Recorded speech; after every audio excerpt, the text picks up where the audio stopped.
Technical analysis क्या होता है? टेक्निकल एनालिसिस अगर आप लॉन्ग टर्म इन्वेस्टमेंट करते हो, मतलब लंबे समय के लिए पैसा डालते हो शेयर मार्केट में, तो वहां पे आपको फंडामेंटल एनालिसिस करनी पड़ेगी। ठीक है।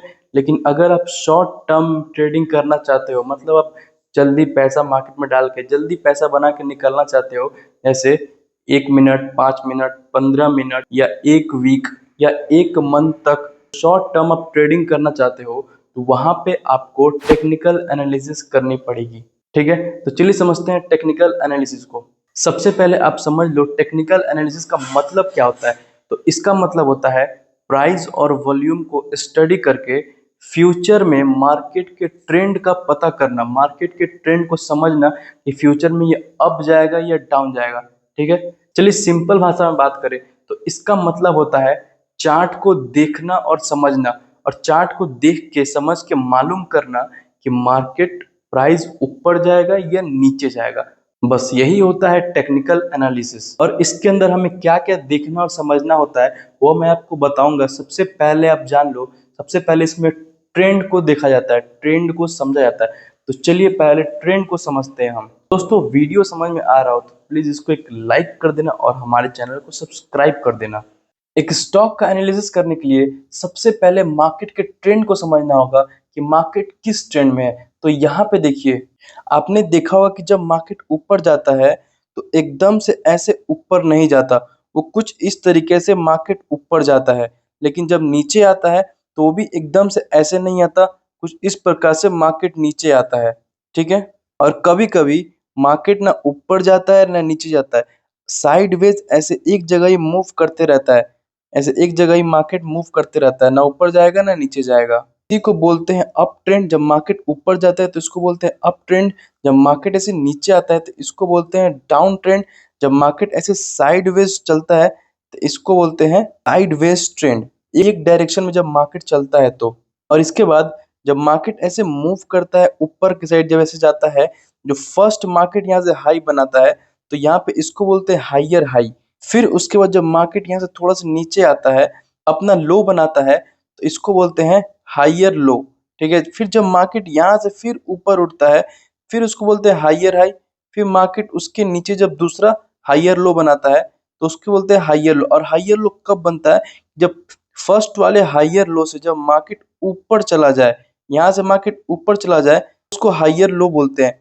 फिर उसके बाद यहाँ से मार्केट ऊपर जाता है तो इसको फिर बोलते हैं हाइयर हाई। सेम उसका अपोजिट वैसे ही यहाँ से जब मार्केट नीचे आता है तो सबसे पहले मार्केट अपना लोअर लो बनाता है। फिर उसके बाद जब मार्केट उठता है ऊपर तो वो होता है लोअर हाई। मतलब जब मार्केट गिर रहा है मार्केट, फिर थोड़ा सा उठा तो वो लोअर हाई कहलाता है। फिर उसके बाद जब मार्केट और नीचे गिरेगा, मतलब जो फर्स्ट वाले लोअर लो को क्रॉस करके और नीचे आएगा, तो फिर उसको बोलते हैं लोअर लो। फिर थोड़ा मार्केट जो उठेगा तो उसको बोलते हैं लोअर हाई। मतलब मार्केट तो गिर रहा है लेकिन उसमें भी मार्केट थोड़ा बहुत उठने की कोशिश कर रहा है तो उसको बोलते हैं लोअर हाई। फिर मार्केट जो गिरता है फिर उसको बोलते हैं लोअर लो। तो इससे क्या होता है, हमें मालूम चल जाता है जब मार्केट यहाँ पे हाइयर हाई बना रहा है, हमें मालूम चल जाएगा कि मार्केट यहाँ पे अप ट्रेंड में है। और जब मार्केट लोअर हाई बनाता है, जब मार्केट नीचे की तरफ बढ़ता है, तो उससे हमें मालूम चल जाता है कि मार्केट यहाँ पे डाउन ट्रेंड में है। ठीक है। इसके बाद जब मार्केट एक ही रेंज में मूव करता है, एक ही रेंज में आगे बढ़ता है, ऐसे एक ही रेंज में, तो यहाँ पे आप देखिएगा तो यहाँ पे मार्केट बनाता है इक्वल हाई एंड इक्वल लो। ना मार्केट ऊपर जाता है ना नीचे जाता है, एक ही जगह पे से मूव करते हुए आगे बढ़ता है। तो इसको बोलते हैं sideways market. Equal high equal low से मालूम चलता है कि मार्केट यहाँ पे साइडवेज चल रहा है। अब आइए मैं आपको लाइव समझाता हूँ, वहां पे आपका कॉन्सेप्ट और क्लियर हो जाएगा। दोस्तों यहाँ पे आ गए हम टाटा स्टील के चार्ट में, और यहाँ पे देखोगे मार्केट अप ट्रेंड में है, ऊपर की तरफ जा रहा है। ठीक है। तो उसके बाद से यहाँ पे देखोगे सबसे पहले मार्केट यहाँ पे एक लो बनाया हुआ है। फिर उसके बाद मार्केट यहाँ से ऊपर जा रहा है, यहाँ पे अपना फर्स्ट हाइयर हाई बनाया। फिर मार्केट थोड़ा नीचे आया तो यहाँ पे देखो, यहाँ पे जो इसका पहला लो था उसको यहाँ पे क्रॉस करके ऊपर बढ़ चुका है, तो यहाँ पे होगा हमारा हाइयर लो। ठीक है। फिर उसके बाद मार्केट यहाँ से थोड़ा और ऊपर गया तो ये हमारा हो जाएगा सेकेंड हाइयर हाई। फिर उसके बाद मार्केट यहाँ पे थोड़ा और नीचे आया है तो ये हमारा हो जाएगा थर्ड हाइयर लो। फिर मार्केट यहाँ से ऊपर गया तो ये हो जाएगा हमारा हाइयर हाई। फिर थोड़ा और नीचे आया, फिर यहाँ से और ऊपर गया।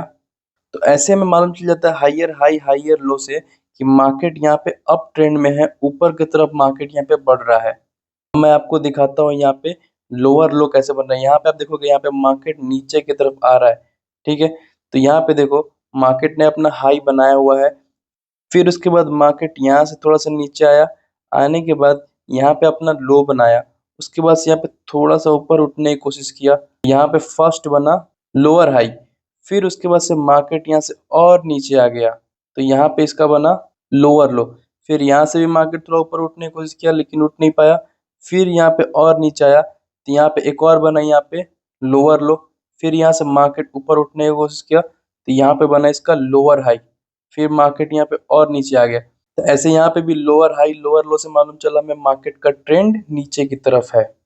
और अब मैं बताता हूँ आपको साइडवेज जब मार्केट चलता है तो वो आपको कैसे मालूम चलेगा। तो यहाँ पे आप देखो, यहाँ पे मार्केट एक ही जगह पे ऐसे मूव किया हुआ है। आप यहाँ पे देखोगे कि मार्केट न ज़्यादा ऊपर गया है न ज़्यादा मार्केट नीचे गया है, एक ही जगह पे मार्केट मूव करते हुए आगे बढ़ा है, ठीक है। तो यहाँ पे हम मान लेंगे यहाँ पे एक हाई बना, फिर मार्केट यहाँ से एक नीचे आया, ठीक है, फिर मार्केट यहाँ से ऊपर गया, तो ये हमारा हो जाएगा इक्वल हाई। फिर मार्केट यहाँ से नीचे आया तो ये हमारा हो जाएगा इक्वल लो, की क्योंकि मार्केट एक ही जगह पे है, ना ऊपर गया ना नीचे गया। फिर मार्केट यहाँ से ऊपर जाएगा तो ये भी हमारा हो जाएगा इक्वल हाई, एंड फिर यहाँ से नीचे आएगा ये भी हो जाएगा इक्वल लो। मार्केट साइडवेज मूव करता है तो कुछ इस तरीके से दिखता है, वो भी हमें पता चल गया इक्वल हाई एंड लो से। तो चलिए अब आगे बढ़ते हैं और समझते हैं सपोर्ट एंड रेजिस्टेंस को। सपोर्ट एंड रेजिस्टेंस क्या होता है, तो यहाँ पे ध्यान से देखें और समझें। जैसे मान लो मार्केट यहाँ से चलता हुआ यहाँ तक आया है, ठीक है, फिर यहाँ पे ध्यान से देखोगे कि इस रेंज से बार बार टच होके नीचे आ जा रहा है, यहाँ से ये ऊपर नहीं जा पा रहा है, तो यहाँ पे एक रेजिस्टेंस होगा।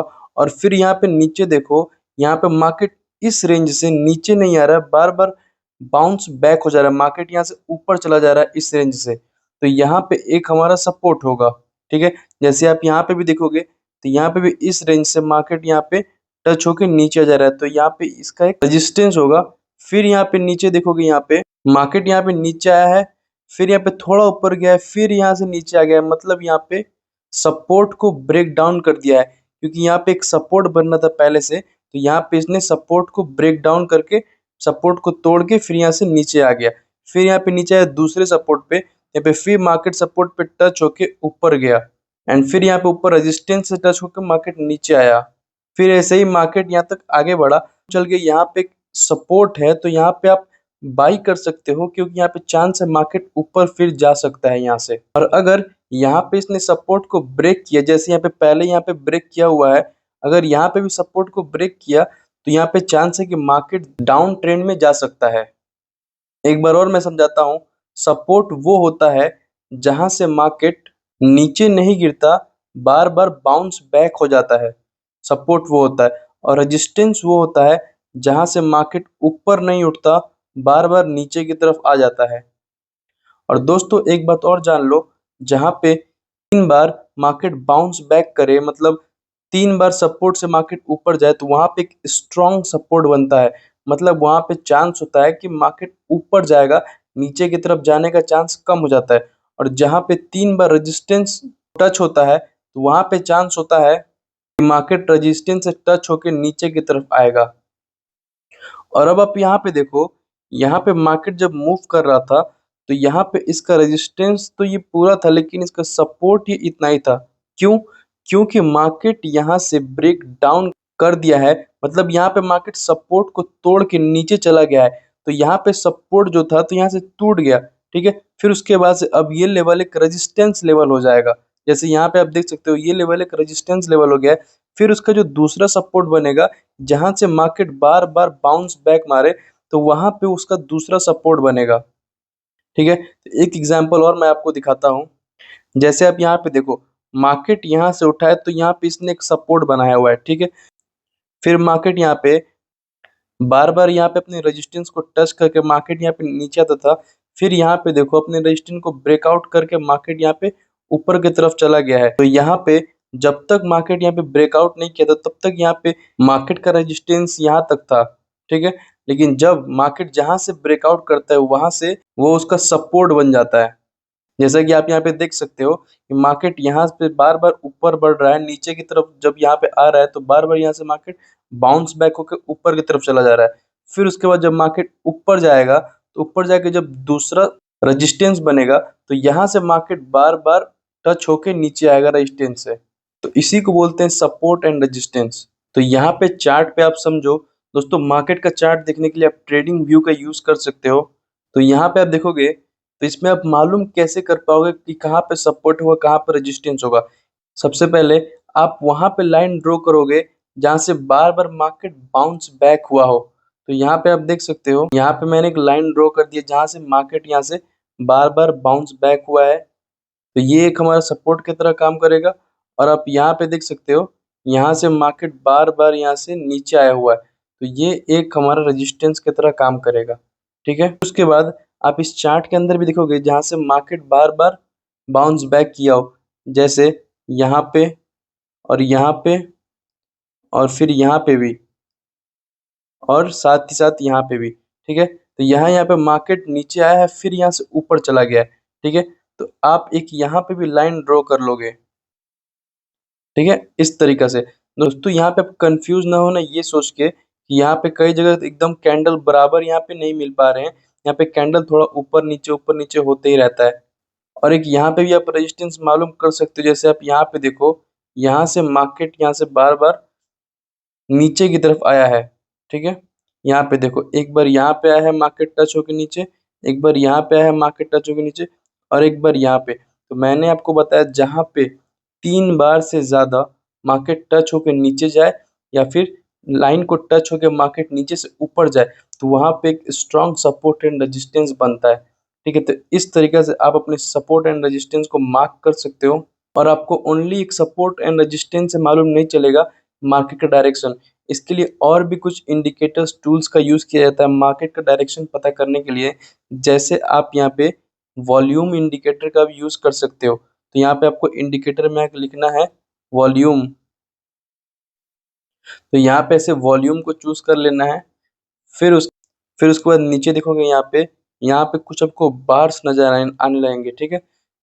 तो ये सब से भी हमें मालूम चलता है कि मार्केट का डायरेक्शन कि मार्केट अप जाने वाला है या डाउन जाने वाला है, ठीक है? जैसे आप देखोगे कि मार्केट यहाँ पे ऊपर की तरफ उठा हुआ है, तो यहाँ पे वॉल्यूम भी बढ़ा हुआ है थोड़ा-थोड़ा, ठीक है? फिर आप देखोगे मार्केट नीचे की तरफ आया हुआ है, तो यहाँ पे वॉल्यूम भी बढ़ा हुआ है। मतलब जहाँ पे वॉल्यूम बड़ा होगा, तो वहाँ पे आपको मालूम चल जाएगा कि मार्केट यहाँ पे अगर रेड वॉल्यूम बड़ा होगा, तो मतलब मार्केट नीचे आने वाला है। अगर ग्रीन वॉल्यूम ऐसे बड़ा होगा, तो यहाँ पे देख सकते हो, तो यहाँ से मार्केट कितना ऊपर गया हुआ है। और दोस्तों अभी जैसे आपने जाना support and resistance and volume, तो आप support and resistance and volume दोनों देख के तो आपको लगे कि हाँ, यहाँ पे वॉल्यूम भी बड़ा हो रहा है और मार्केट यहाँ से नीचे आ रहा है। तो यहाँ पे आप एक सेल का पोजीशन बना सकते हो कि मार्केट यहाँ से नीचे गिरने वाला है, ठीक है? तो आपको यहाँ पे मालूम चल जाएगा। लेकिन अगर आप चाहोगे तो इसमें और 2-3 तरीके से आप मालूम कर सकते हो मार्केट का डायरेक्शन, क्योंकि 1-2 इंडिकेटर हमें कन्फर्मेशन नहीं दे पाता है कि मार्केट किस डायरेक्शन में जाएगा। इसमें इन कैंडल्स के बारे में भी जानना बहुत ज़रूरी होता है। यहाँ पे एक-एक कैंडल से भी वहाँ पे मूव का पता चल जाता है कि मार्केट किस साइड जाने वाला है। तो चलिए समझते हैं अब कैंडल्स को। दोस्तों, तो कैंडल्स के बारे में सबसे पहले एक और मैं ज़रूरी बात बता दूँ कि यहाँ पे जो कैंडल्स बनते हैं, एक-एक कैंडल जितना टाइम फ्रेम आपने सेट किया होगा, ये सारे कैंडल उसके अनुसार यहाँ पे बनते हैं। जैसे मैंने यहाँ पे 5 मिनट का टाइम फ्रेम सेट किया हुआ है, यहाँ पे आप देख सकते हो। अगर आप इंट्राडे ट्रेडिंग करते हो, आप 5 मिनट का टाइम फ्रेम कर सकते हो या फिर 3 मिनट का टाइम फ्रेम आप यहाँ पे चूज़ कर सकते हो। और अगर आप अपने अकॉर्डिंग सेट करना चाहते हो, तो यहाँ पे 1 minute, 2 minute, 3 minute, 5 minute, 15 minute तक आप अपने अकॉर्डिंग सेट कर सकते हो इंट्राडे ट्रेडिंग के लिए। लेकिन मेनली 5 मिनट के टाइम फ्रेम में इंट्राडे ट्रेडिंग किया जाता है। तो यहाँ पे जो एक-एक कैंडल ये बन रहे हैं, 5 मिनट के हिसाब से बन रहे हैं, मतलब 5 मिनट के अंदर मार्केट में क्या हुआ, तो वो एक कैंडल यहाँ पे बताएगा। यहाँ पे मार्केट 5-5 मिनट में थोड़ा-थोड़ा यहाँ पे ऊपर गया है और यहाँ पे मार्केट 5-5 मिनट में थोड़ा-थोड़ा नीचे आया हुआ है। एक-एक कैंडल 5-5 मिनट का बना हुआ है यहाँ पे, ठीक है? तो अब चलिए कैंडलस्टिक पैटर्न्स को समझते हैं। दोस्तों यहाँ पे देखोगे, यहाँ पे कैंडल्स बने हैं और फिर मार्केट यहाँ से अप डाउन गई है और फिर यहाँ पे कैंडल से मिलके यहाँ पे सब चार्ट पैटर्न्स बने हुए हैं। तो आप कैंडल और चार्ट पैटर्न से भी मालूम कर सकते हो कि मार्केट का ट्रेंड, मार्केट अप ट्रेंड में जाएगा या फिर डाउन ट्रेंड में जाएगा। तो चलिए सबसे पहले हम समझते हैं कैंडलस्टिक पैटर्न्स को, फिर हम समझेंगे चार्ट पैटर्न्स को। तो अब आप यहाँ पे देखो, यहाँ पे कैंडल्स बने हुए हैं। ये है एक रेड कैंडल और ये है एक ग्रीन कैंडल, ठीक है। और कैंडल के जो ऊपर ये पॉइंट होता है इसको हम बोलते हैं, ऊपर जो होता है उसको बोलते हैं अपर विक, एंड जो नीचे होता है उसको हम बोलते हैं लोअर विक। और उसके बाद जैसा कि मैंने बताया, जो टाइम फ्रेम आप सेट करोगे वही टाइम फ्रेम के अकॉर्डिंग एक कैंडल बनेगा, ठीक है। तो यहाँ पे मान लो जब रेड कैंडल बनती है, जैसे मान लो एक कैंडल यहाँ से बनना स्टार्ट हुआ, ओपन होने के बाद कैंडल यहाँ तक गया, यहाँ तक जाने के बाद फिर यहाँ से नीचे आ गया, ठीक है, यहाँ तक नीचे आया और नीचे आने के बाद फिर यहाँ से थोड़ा सा ऊपर गया, तो यहाँ पे क्लोज हो गया, मतलब इसका टाइम फ्रेम पूरा हो गया। अगर 1 मिनट का टाइम फ्रेम होगा तो यहाँ पे 1 मिनट पूरा हो गया, फिर यहाँ से नेक्स्ट कैंडल बनना स्टार्ट हो जाएगा। अगर 5 मिनट का होगा तो यहाँ पे 5 मिनट का टाइम फ्रेम पूरा हो जाएगा, ठीक है। मतलब अब मान लो अगर मार्केट यहाँ पे 90 रुपीज़ पे चल रहा होगा, तो फिर मार्केट यहाँ पे जब डाउन में गया है तो यहाँ पे मान लो 85 पे डाउन में गया है, ठीक है, इसलिए यहाँ पे रेड कैंडल बना हुआ है। अब ग्रीन कैंडल में देखो, मार्केट यहाँ पे ओपन हुआ है, ठीक है, ओपन होने के बाद मार्केट यहाँ पे थोड़ा सा नीचे गया है, फिर उसके बाद यहाँ से मार्केट ऊपर उठा है, ऊपर यहाँ तक आया है, यहाँ पे आने के बाद फिर मार्केट वापिस से नीचे आया है और यहाँ पे क्लोज हो गया है। यहाँ पे 1 मिनट या 5 मिनट जो टाइम फ्रेम होगा यहाँ पे पूरा हो गया, ठीक है। जैसे मान लो यहाँ पे ग्रीन कैंडल तब बना जैसे मार्केट यहाँ पे 85 पे स्टार्ट हुआ होगा और यहाँ पे 90 पे जाके क्लोज हुआ, यहाँ पे प्रॉफिट हुआ तो यहाँ पे ग्रीन कैंडल बना, और यहाँ पे लॉस हुआ तो इसलिए यहाँ पे रेड कैंडल बना। और रेड कैंडल को हम बियरिश कैंडल बोलते हैं और ग्रीन कैंडल को हम बुलिश कैंडल बोलते हैं। अब आगे बढ़ते हैं। हैमर कैंडल, ये कैंडल के बारे में आपने कहीं ना कहीं सुना होगा या फिर देखा होगा। दोस्तों ये कैंडल एक हथौड़े की तरह होता है। मार्केट जब गिरता है ऐसे, तो गिरते समय जब मार्केट गिर रहा हो तो गिरते समय जब मार्केट मान लो यहाँ पे एक सपोर्ट लेवल है, ठीक है, सपोर्ट एंड रेजिस्टेंस जो मैंने आपको बताया, तो यहाँ पे एक सपोर्ट लेवल है, तो मार्केट गिरते समय अपने सपोर्ट लेवल को यहाँ पे टच कर दे और वहीं पे एक ऐसा एक हैमर कैंडल बन जाए, उसके बाद हाईली चांस होता है कि मार्केट यहाँ से ऊपर बढ़ जाएगा। अब आपके मन में एक सवाल आता होगा कि हैमर कैंडल रेड बने या फिर ग्रीन बने, तो यह मायने नहीं रखता कि रेड बने या ग्रीन बने, यहाँ पे कोई भी हैमर कैंडल बन जाए सपोर्ट लेवल पे, तो यहाँ पे एक हाईली चांस होता है कि मार्केट ऊपर जाए। और एक और चीज यहाँ पे देखा जाता है, जब यहाँ पे हैमर कैंडल बनता है तो यहाँ पे हैमर के बगल में जो कैंडल बनता है वो उसके हाई को ब्रेक कर दे, ठीक है, हाई को ब्रेक कर देगा तो हाईली चांस होता है कि मार्केट यहाँ से ऊपर की तरफ चला जाए, ठीक है। अब नेक्स्ट कैंडल की बात करते हैं। नेक्स्ट कैंडल है शूटिंग स्टार कैंडल। दोस्तों ये कैंडल के बारे में आपने सुना होगा और इनके वजह से मार्केट में बहुत ज्यादा तेजी आती है। ये एक उल्टा हथौड़े की तरह होता है। जब मार्केट अप ट्रेंड में हो, ऊपर बढ़ रहा हो और वहां पे एक रेजिस्टेंस लेवल हो, तो वहां पे मार्केट अपना रेजिस्टेंस लेवल को टच कर दे और टच करने के बाद एक शूटिंग स्टार कैंडल ऐसा बन जाए, ठीक है, तो वहां पे हाईली चांस होता है कि मार्केट वहां से नीचे गिर सकता है, वहां से मार्केट डाउन ट्रेंड में आ सकता है। और साथ ही वहां पे ये भी देखना होगा कि जो शूटिंग स्टार कैंडल के पास में जो नेक्स्ट कैंडल बन रहा है, ये रेड कैंडल जैसे बन रहा है, ये कैंडल शूटिंग स्टार कैंडल के लो को क्रॉस करना चाहिए, मतलब क्रॉस करके यहाँ पे नीचे आ जाएगा, तो यहाँ पे हाईली चांस होता है कि मार्केट डाउन ट्रेंड में जा सकता है, ठीक है। और इसके साथ यहाँ पे एंट्री एग्जिट स्टॉप लॉस कैसे करना है तो वो भी मैं यहाँ पे लिख दिया हूँ। आप यहाँ पे देखोगे जैसे यहाँ पे क्रॉस करता है तो यहाँ पे आप चाहो तो एंट्री ले सकते हो, और जो शूटिंग स्टार का जो हाई होगा मतलब यहाँ पे, तो यहाँ पे आप स्टॉप लॉस लगा सकते हो, जो लो होगा वहाँ पे आप एंट्री ले सकते हो, और फिर अपने रिस्क रिवॉर्ड रेशियो के अकॉर्डिंग आप यहाँ पे प्रॉफिट बना के निकल जाओगे मार्केट से। तो चलिए अब बढ़ते हैं नेक्स्ट कैंडल की तरफ। अब यहाँ पे देखोगे तीसरा कैंडल है बुलिश मारुबुजु कैंडल, ठीक है। ये कैंडल एक बुलिश कैंडल होता है और इसका कोई विक नहीं होता, ये सिर्फ एक लंबा बुलिश कैंडल होता है। ये जब मार्केट के अप ट्रेंड में बनता है, जब अप ट्रेंड में मार्केट जा रहा हो तो बनता है, जैसे यहाँ पे देखो अप ट्रेंड में एक बुलिश कैंडल यहाँ पे बना हुआ है, ठीक है।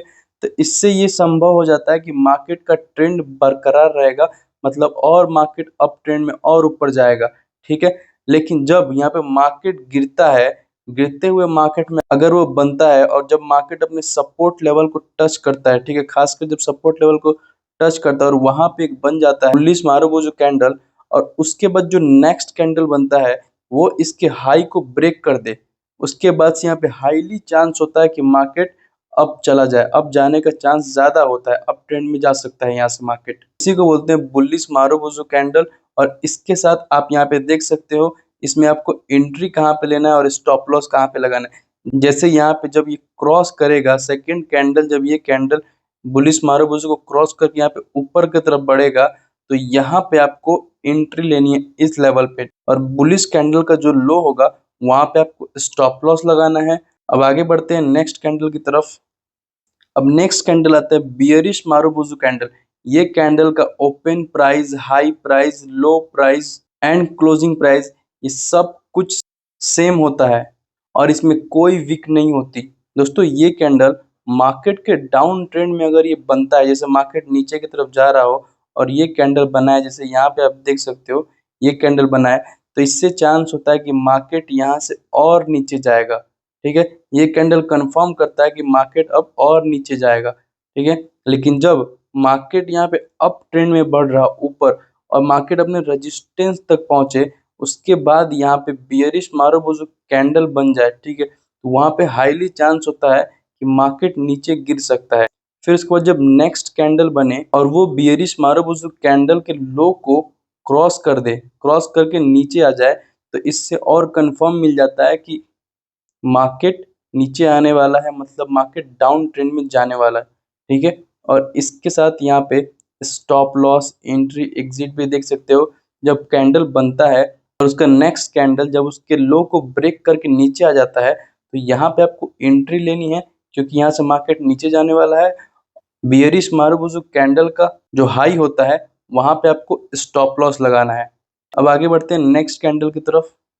दोस्तों नेक्स्ट कैंडल है ड्रैगन फ्लाई डोजी कैंडल। ये कैंडल का कोई कलर नहीं होता। ये कैंडल मार्केट जब डाउन ट्रेंड में जाता है, मार्केट के डाउन ट्रेंड में जब सपोर्ट लेवल को टच करता है, तो वहां पे ये कैंडल बनता है और वहां पे ये कैंडल बनने के बाद हाईली चांस हो जाता है कि मार्केट अब डाउन से अप में जा सकता है। और यहाँ पे भी कंफर्मेशन के लिए ये देखा जाता है, जो डोजी कैंडल के पास वाला जो कैंडल बनता है वो इसके हाई को ब्रेक करके ऊपर की तरफ चला जाए।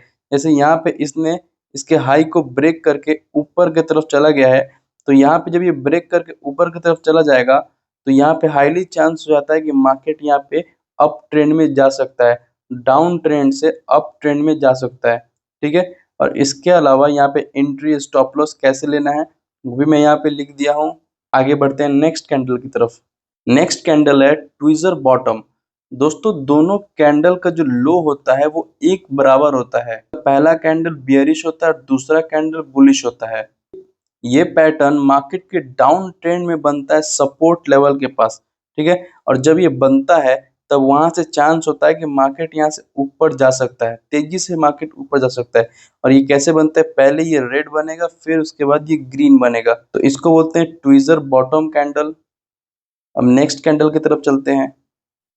दोस्तों जो नेक्स्ट कैंडल है वो है ट्विज़र टॉप, ठीक है। ये दोनों कैंडल का टॉप जो होता है वो सेम होता है और ये एक बुलिश होता है और दूसरा एक बियरिश कैंडल होता है, ठीक है। ये कब बनता है, जब मार्केट मान लो अप ट्रेंड में जा रही हो, ठीक है। उसके बाद तो आप वहां पे देखोगे पहला जो होगा वो बुलिश होगा, दूसरा होगा वो बियरिश होगा। इससे आपको मालूम चल जाएगा कि जब बना है अप ट्रेंड में, मतलब इसके बाद मार्केट अब यहाँ से डाउन ट्रेंड में जाने वाला है, ठीक है। और आप कंफर्म कर सकते हो जो इसका नेक्स्ट कैंडल बनेगा, अगर वो इसके लो को ब्रेक करता है, ब्रेक करके यहाँ पे नीचे आता है, तब यहाँ पे हाईली चांस होता है कि मार्केट अब नीचे आ सकता है। साथ ही साथ इसका एंट्री, एग्जिट, स्टॉप लॉस भी आप यहाँ से देख के प्लान कर सकते हो। दोस्तों ये कैंडलस्टिक पैटर्न का नाम है मॉर्निंग स्टार, जो कि 3 कैंडल से मिल के बनता है। पहला कैंडल होता है बियरिश और दूसरा कैंडल डोजी या हैमर होता है और तीसरा कैंडल बुलिश होता है। और ये एक बुलिश रिवर्सल कैंडल होता है। और ये कब बनता है ये भी आप जान लो, मार्केट जब भी नीचे की तरफ जाता है, अपने सपोर्ट लेवल की तरफ, तो उसके आसपास ये कैंडल बनता है, जैसा कि आप यहाँ पे देख सकते हो। और इस कैंडल के बनने के बाद हाईली चांस होता है कि मार्केट यहाँ से ऊपर जा सकता है। काफी हद तक चांस होता है कि मार्केट यहाँ से ऊपर जा सकता है। तो इसको बोलते हैं मॉर्निंग स्टार कैंडल। इसमें वो कैसे एंट्री लेनी है, कहाँ पे स्टॉप लॉस लगाना है, तो ये भी आप देख सकते हो यहाँ पे। और अपने रिस्क रिवॉर्ड रेशियो के अकॉर्डिंग आप ट्रेड करोगे, ठीक है। और दोस्तों जो मैंने बताया अभी कैंडलस्टिक पैटर्न, ये मैंने बेसिक बताया, कोई ज़्यादा डिटेल्स में मैंने नहीं बताया। अगर मैं इसको डिटेल्स में बताने लगूँ तो काफ़ी ज़्यादा यहाँ पे टाइम लग जाएगा। ये यहाँ पे जो मेन इंपॉर्टेंट कैंडल्स होते हैं वो मैंने यहाँ पे आपको बता दिया बहुत ईजी तरीका से, ठीक है। अब समझते हैं चार्ट पैटर्न। दोस्तों ये चार्ट पैटर्न्स को डबल टॉप चार्ट पैटर्न बोलते हैं। आपको देख के तो मालूम चल ही गया होगा कि डबल टॉप क्यों बोलते हैं। और ये एक बियरिश चार्ट पैटर्न होता है जो कि एम शेप में होता है, ठीक है। दोस्तों इस पैटर्न में प्राइस अपने रेजिस्टेंस को 2 बार टच करके नीचे आता है और फिर यहाँ पे सपोर्ट को ब्रेकआउट करके मार्केट को और नीचे लेके जाता है। जैसे आप यहाँ पे देखो, यहाँ से मार्केट ऊपर की तरफ बढ़ रहा है, ठीक है। जब मार्केट अप ट्रेंड में होता है तभी ये पैटर्न बनता है।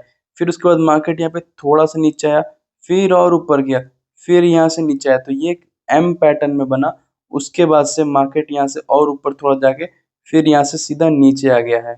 तो जब भी मार्केट में ऐसा पैटर्न दिखे एम पैटर्न, तो आप यहाँ पे समझ जाना कि मार्केट यहाँ पे बियरिश होने वाला है। मतलब हाईली चांस होता है कि मार्केट यहाँ पे नीचे की तरफ आए। और आपको एंट्री कैसे करना है, तो यहाँ पे जैसे मार्केट अगर नीचे गिर रहा है डायरेक्ट यहाँ पे जब इसके सपोर्ट को ब्रेक करेगा तो ब्रेक करते ही आपको एंट्री नहीं ले लेना है। यहाँ पे थोड़ा सब्र करना है, वेट करना है। जब मार्केट यहाँ से नीचे आके फिर यहाँ पे कोई ग्रीन कैंडल बनता है, ग्रीन कैंडल बन के जब मार्केट यहाँ पे थोड़ा ऊपर जाएगा मतलब फिर से सपोर्ट लेवल को टच करेगा और जब नीचे आएगा तब वहां पे एंट्री लेनी, जैसे कि आप यहाँ पे देख सकते हो, ठीक है। अब चलते हैं नेक्स्ट पैटर्न की तरफ।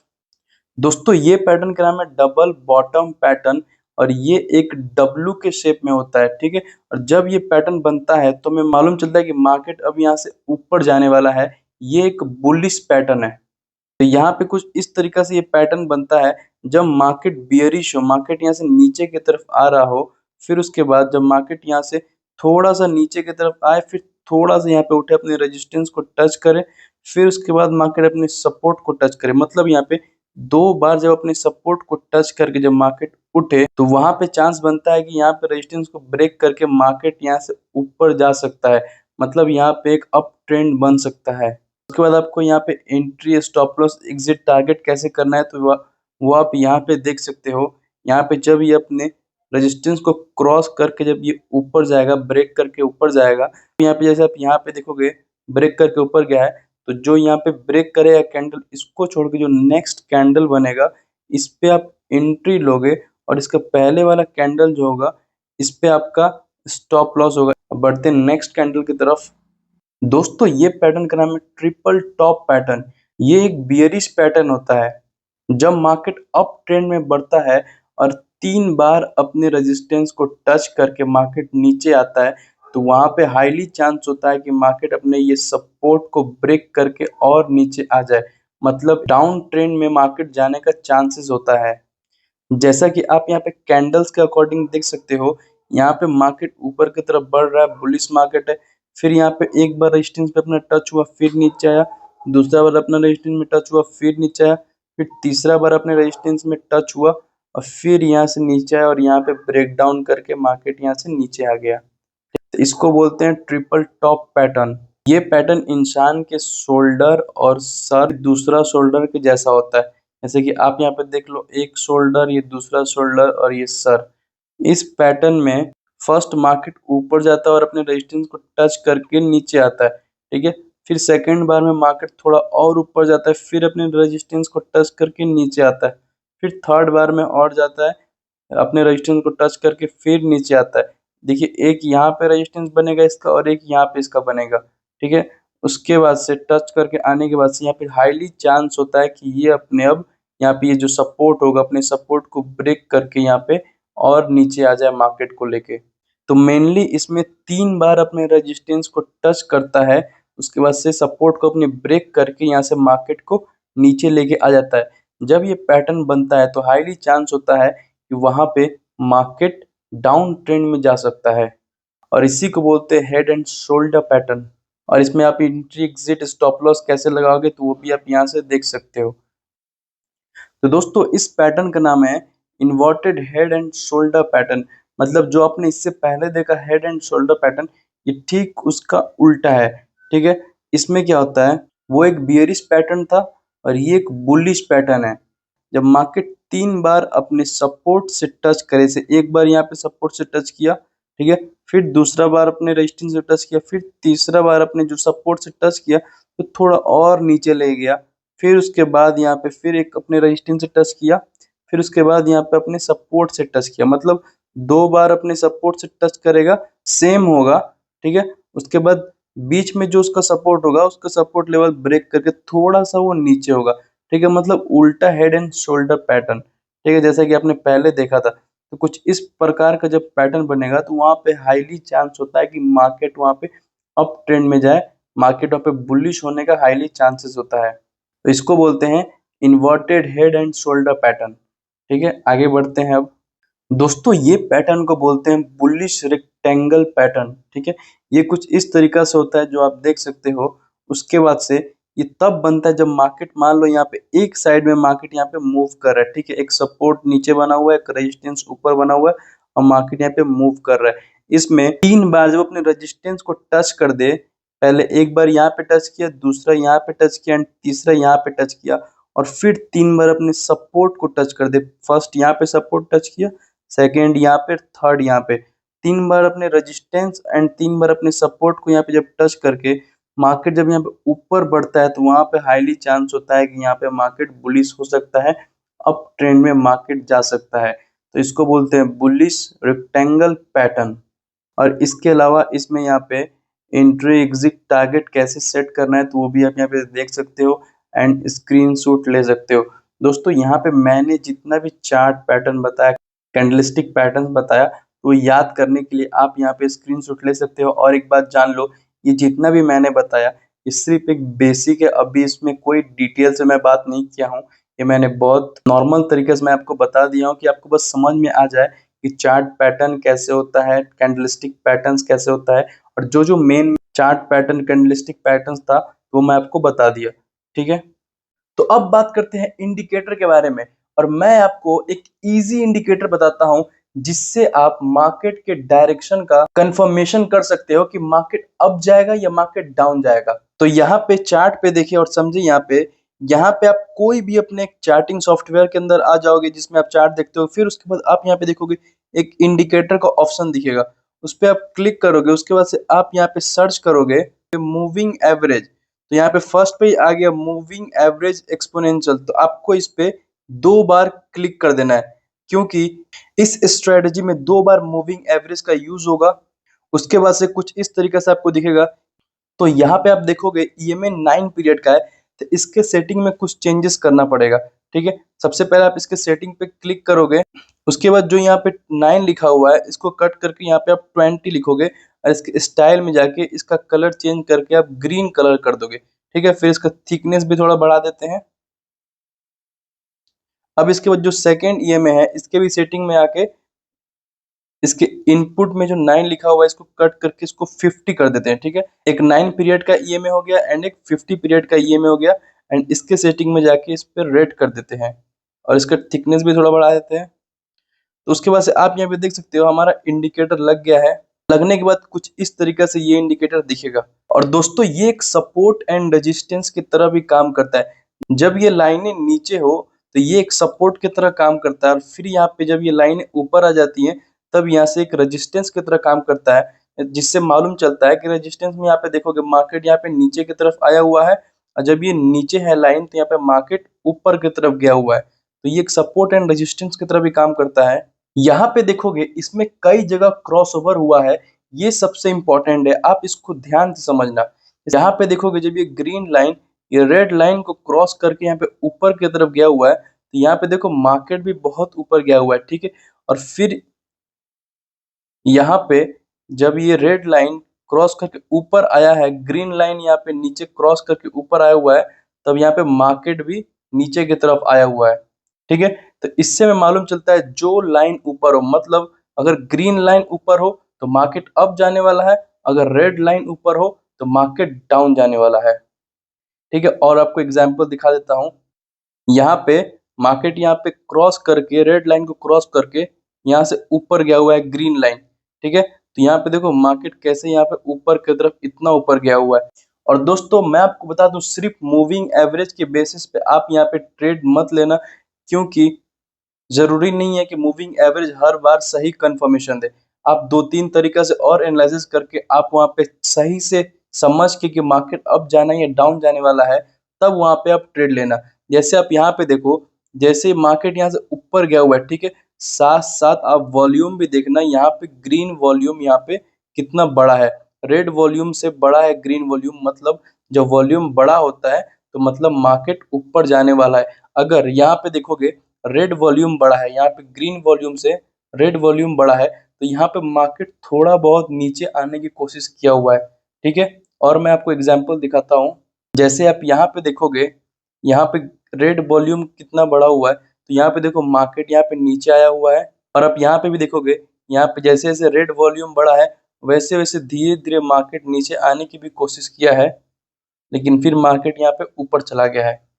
यहाँ पे जब यहाँ पे ग्रीन लाइन ऊपर गया है तो मार्केट यहाँ पे ऊपर गया है, ठीक है। फिर उसके बाद जब यहाँ पे रेड लाइन ऊपर आया है, ग्रीन लाइन नीचे है, तो यहाँ पे देखोगे रेड वॉल्यूम भी बड़ा है और मार्केट भी नीचे आया है। मतलब यहाँ पे दोनों इंडिकेटर जब कंफर्मेशन दे तब आप ट्रेड ले सकते हो, लेकिन फिर भी आप अपने अकॉर्डिंग और भी मार्केट को एनालाइज करके तब आप ट्रेड लेना। दोस्तों अब आगे बढ़ते हैं और अब बात करते हैं last concept, risk reward ratio के बारे में। दोस्तों अगर सिंपल भाषा में बात करें तो रिस्क रिवॉर्ड रेशियो का मतलब होता है कि जब आप ट्रेड लोगे, मतलब जब आप ट्रेड लोगे तो उस पे आप कितना प्रॉफिट बनाना चाहते हो और कितना आप उस पर रिस्क लेना चाहते हो। तो आइए इसको भी समझते हैं एक एग्जाम्पल से। तो मान लो आप यहाँ पे मार्केट में आए, यहाँ पे बाई करने के लिए, ठीक है। यहाँ पे मार्केट चल रहा है मान लो 100 रुपीज, ठीक है। फिर यहाँ से मार्केट उठ के जाएगा यहाँ पे 110 पे। तो आपने जो एनालिसिस किया है वहां पे आप सोच रहे हो कि मार्केट 100 से 110 पे चला जाए तो मैं यहाँ पे 10 रुपया प्रॉफिट बना के निकल जाऊंगा मार्केट से, ठीक है। फिर अगर लेकिन मार्केट गिर जा रहा है, मतलब 100 से मार्केट गिर के 90 रुपये आ जा रहा है, तो मैं यहाँ पे 90 रुपये पे स्टॉप लॉस लगा के, मतलब 10 रुपये का रिस्क लेके मैं मार्केट से निकल जाऊंगा। मतलब आप कहना चाहते हो कि मार्केट में 100 रुपया लगाएं, 10 रुपया या तो ऊपर जाए तो 10 रुपया प्रॉफिट बने, या तो नीचे आए तो 10 रुपया लॉस में जाए। इसको बोलते हैं 1:1 का रेशियो। मतलब 10 रुपया प्रॉफिट बनाना चाहते हो और चाहते हो 10 रुपया ही लॉस में जाए। लेकिन दोस्तों मैं आपको बता दूं, अगर आप ट्रेडिंग कर रहे हो तो एक ठीक ठाक रिस्क रिवॉर्ड माना जाता है 1:2 का रिस्क रिवॉर्ड रेशियो। मतलब आप 100 रुपया तो लगाए मार्केट में, ठीक है, लेकिन उसमें से आप 10 रुपया आप लॉस रखना चाहते हो और 20 रुपया आप प्रॉफिट बनाना चाहते हो। मतलब अगर आपका लॉस हो तो 10 रुपया ही लॉस हो ओनली, लेकिन आपका प्रॉफिट बने तो वहां पे 20 रुपया आपका प्रॉफिट बने, उसको बोलते हैं 1:2 का रेशियो। और अगर आपका स्ट्रेटेजी स्ट्रांग होगा, ठीक है, अगर आपका स्ट्रेटेजी स्ट्रांग होगा तो आपको वहां पे लगता है कि मार्केट ऊपर जाने वाला है, तो आप वहां पे 1:3 का रिस्क रिवॉर्ड रेशियो रख सकते हो। मतलब 10 रुपया आप रिस्क लेना चाहते हो और 30 रुपया प्रॉफिट बनाना चाहते हो। इसको बोलते हैं एक बेटर रिस्क रिवॉर्ड रेशियो। दोस्तों अगर आप बिना रिस्क रिवॉर्ड रेशियो के अगर आप ट्रेडिंग कर रहे हो, जब आपको मालूम ही नहीं रहेगा आपको कितना प्रॉफिट बनाना है, कितना आपको लॉस सहना है, अगर आपको मालूम नहीं रहेगा, अगर आप ट्रेडिंग करने जाओगे तब, तो उस कंडीशन में आपका प्रॉफिट में भी अगर आप रहोगे ना तो उस कंडीशन में आपका लॉस हो जाएगा। जैसे मान लो अगर आपने 100 रुपए पे किसी शेयर को बाय किया और आपका रिस्क रिवॉर्ड रेशियो कुछ भी नहीं है, तो आप वहां पे 20 रुपए 30 रुपए प्रॉफिट बने तो आपको लग रहा है अरे मार्केट ऊपर जा रहा है, यहाँ पे और प्रॉफिट बन सकता है। लेकिन कब मार्केट नीचे आए और आपका स्टॉप लॉस हिट हो जाए, आपका लॉस हो जाए, आपको मालूम भी नहीं चलेगा। तो इसलिए जब भी आप ट्रेडिंग करो उसमें रिस्क रिवॉर्ड रेशियो रखना जरूरी है।